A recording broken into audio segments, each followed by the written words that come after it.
You could do this, Rory. Your hair's looking good. You're just salmon, seaweed, shrimp, Cooking the Cork, Ally Kitchen and Bath. Remember all the lines. Keith is the chef. Greater Fort Lauderdale Food and Wine Festival. You're watching In the Kitchen with the Greater Fort Lauderdale. No, I don't like that. You're watching In the Kitchen with the Greater Fort Lauderdale Food and Wine Festival, presented by Visit Lauderdale. Let's do it one more time.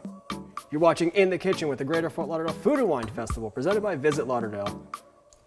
Nailed it, all right. We made it downstairs into the showroom for Ally Kitchen and Bath. We're here with Chef Keith. Tell us a little bit more about the Cooking the Cork in Coral Springs. We've been in Coral Springs, we've had a catering business for 14 years, and the Cook and Cork, the restaurant's been open for 6 years in Coral Springs.